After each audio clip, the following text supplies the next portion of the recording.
So yun, good day mga brother. Welcome back to my channel. Sa ating munting channel. So yun mga bro. Lalabas tayo. Mag-iikot-ikot tayo. Then pupunta tayo ng isa din natin to.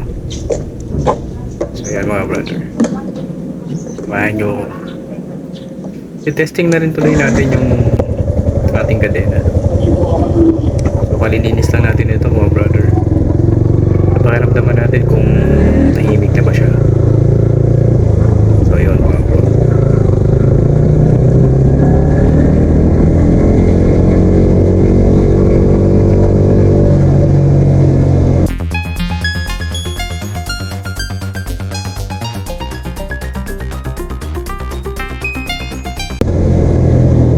So yun mga brother, parang pakiramdam ko okay naman na yung kadena natin na wala yung ingay na.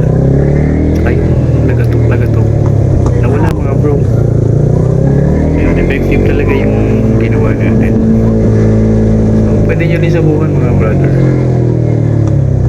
Yun lang, gas at tsaka yung mga tira-tira natin lang is yun lang yung ginamit ko mga bro. Actually ito, nawala yung kalampag niya. So di ba pagka madumi na yung kadena natin, so mararamdaman nyo rin yung ano, medyo parang kumakalampag siya, maingay.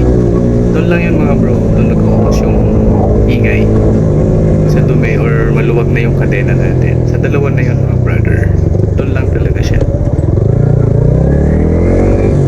Actually mga brother, nung una akala ko yung makina natin yung maingay, eh nung check ko yung kadena natin, so yun, napansin ko parang madumi na. Then marami na siyang yung mga tumigas-tigas na parang ano. So yun, isip ko nililisan ko to. So ito nga mga brother, talagang madumi na yung kadena na. So huwag natin hayaan na laging madumi yung kadena natin para humaba yung buhay. So yun, alam ko naman na kahit kayo, alam nyo rin naman na medyo makati-kati yung presyo ng kadena at bracket natin. So huwag natin hayaan na natin siyang madumi. Pag may time, linis-linis din mga bro. So yun, yun lang yung mga brother.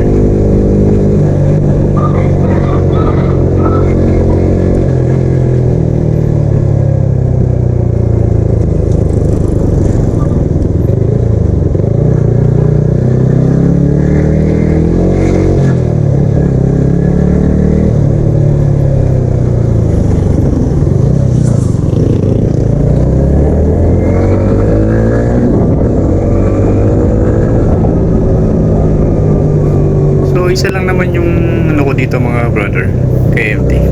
So yun, medyo mataas talaga. Kapag yung height mo is mga nasa 5'4 ka, 5'5", medyo deep to talaga. So yun, kapag ka medyo alanganin yung position, delikado talaga. So yun lang talaga yung ano ko sa kanya. And then yung sa manibela natin, na-try nyo na ba rin yung mga bro? Pag yung sinagad mo siya ng liko, then nandito ko banda sa may ano, tumatama sa may tangke niya yung manibela. So ewan ko lang kung sa akin lang, sa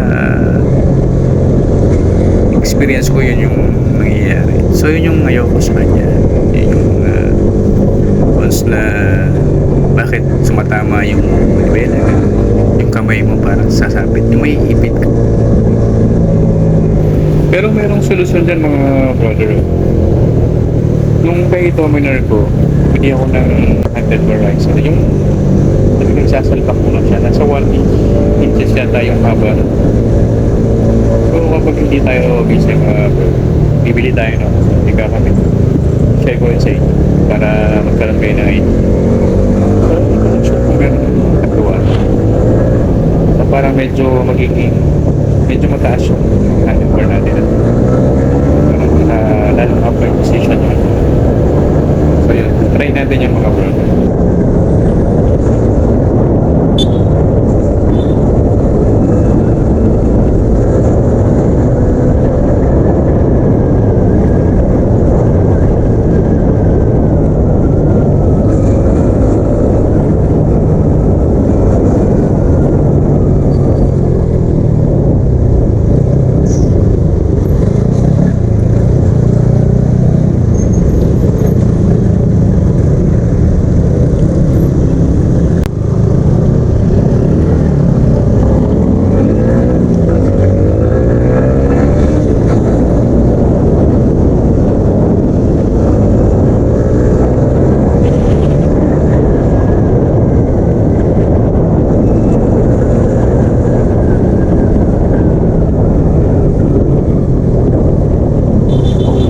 yung gamit ko nga palang camera dito mga brother is yung Hero 5 na. So yun, medyo low budget pa tayo. Wala pa tayong mga pondo mga bro. So yun. Pero okay naman yung quality niya. So yung video niya, malinaw naman. Goods naman siya.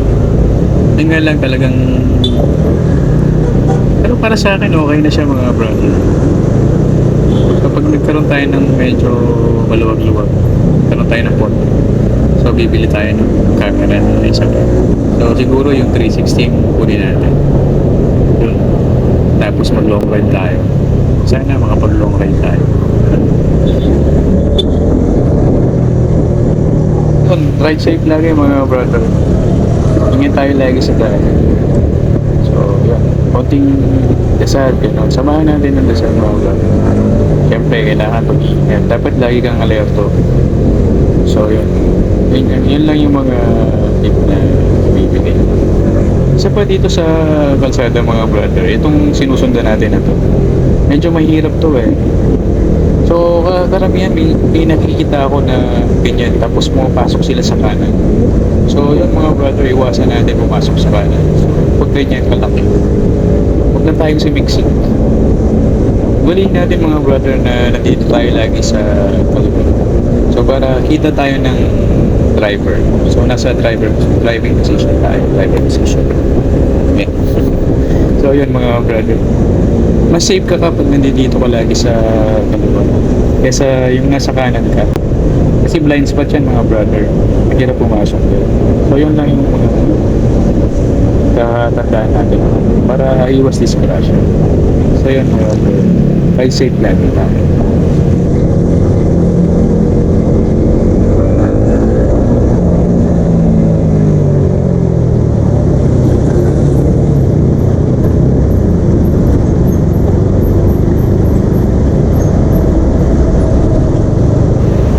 So yun mga brother, pabalik na tayo.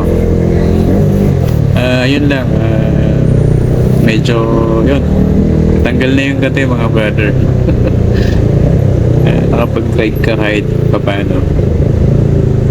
Yun lang mga bro, ingat lagi tayo sa kalsada. So hindi natin kailangan magmadali, hindi natin kailangan makipagsiksikan. Yun lang mga bro, pagka libre yun, walwal ka. Yun. So pagka hindi naman, huwag na natin pilitin mga brother para iwas disgrasya. So yun mga brother, maraming salamat sa panonood. So sa mga sumusuporta sa channel natin, sana huwag kayong magsawa mga bro. Ride safe lagi. God bless and thank you mga brother.